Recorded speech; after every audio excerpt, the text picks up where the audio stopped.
Alors nous avons Juliette Agnel à laquelle nous avons consacré un stand spécial de 5 par 2 pour faire une rétrospective, et l'essentiel de son travail le plus spectaculaire, c'est ce travail sur le désert du Soudan, dans lequel il y a une nécropole qui correspond à l'ancienne capitale des pharaons noirs.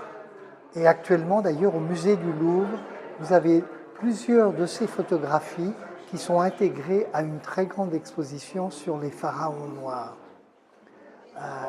Évidemment, l'émotion vient d'un lieu absolument inconnu, pendant 2000 ans, il est resté totalement inconnu. Et aujourd'hui, cette nécropole est mise en évidence par un archéologue de Genève. Et Juliette Agnel a eu la chance de pouvoir aller dans ce désert pendant 2 semaines pour faire ce travail. Alors, autour d'elle, nous avons choisi d'autres artistes pour montrer aussi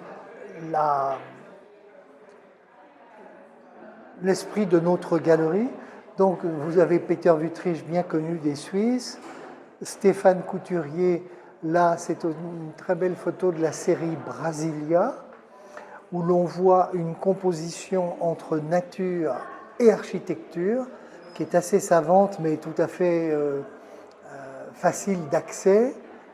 Vous avez des œuvres très particulières, puisqu'ici, ce sont des photographies qui sont faites sans produits chimiques, simplement l'effet du soleil sur une feuille et sur la chlorophylle de la feuille.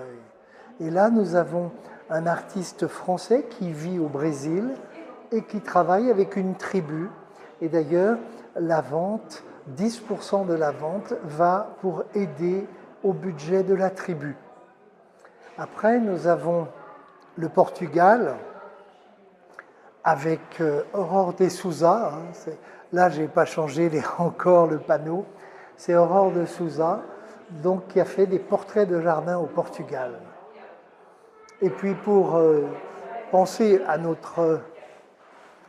Alpes, nous avons De Cointet qui travaille sur des vers de Robert Walser sur le texte de Blanche-Neige. Enfin, nous avons cet artiste que nous défendons beaucoup, qui fait des œuvres uniques. Et là, évidemment, c'est dans la nature, le travail des sangliers qui va dégager les racines de ces arbres.